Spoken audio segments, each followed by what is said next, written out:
March is Women's History Month, and we're paying tribute to one of the most well known African American female authors, the late Zora Neale Hurston. She was also an anthropologist whose novels, short stories, and plays often focused on racial struggles and Black life in the South.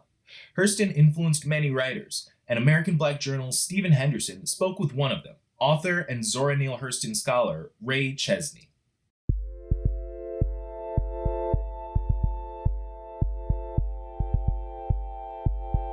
I feel like Zora Neale Hurston is both a well-known figure in literature and history and all kinds of other things, but also kind of an obscure figure in some ways. Like people don't know as much about her as they think they should. One of my favorite kind of trivia things about her is the number of little Black girls I knew growing up whose names were Zora.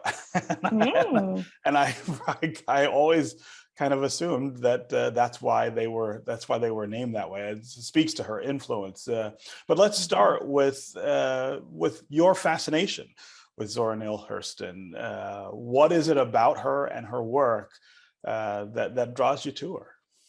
Yeah, so I agree with you. It's funny because if you bring up Zora's name, people will say, "Oh yeah, the lady who wrote Their Eyes Are Watching God." I love that book.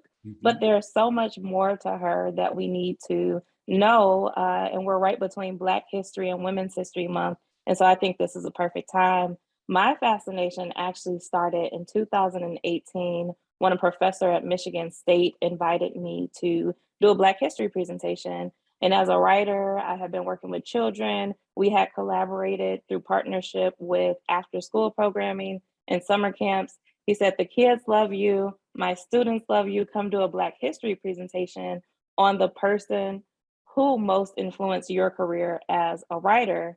And I was actually a reluctant reader as a child. So I didn't have anyone who really influenced me. I just always loved to tell stories.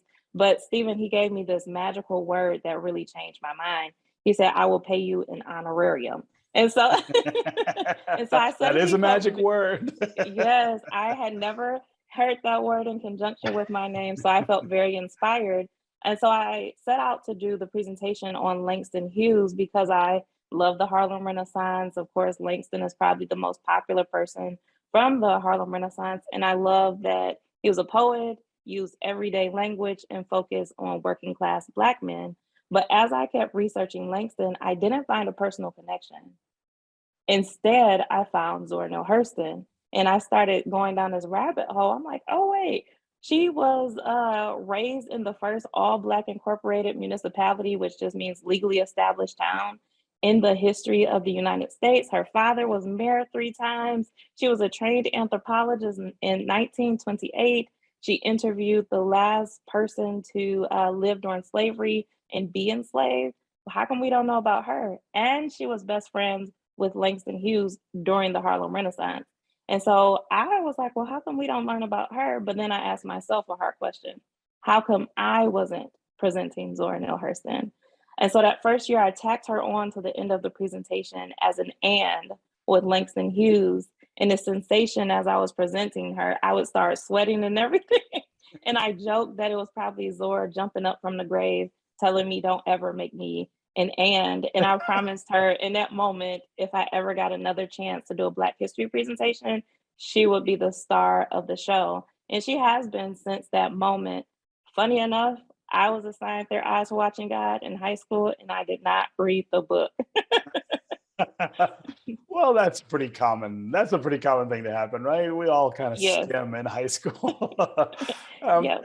I feel like a lot of the work that she did is especially relevant right now, Hmm. given the things that we're talking about, and given our renewed focus on the importance of Black history Hmm.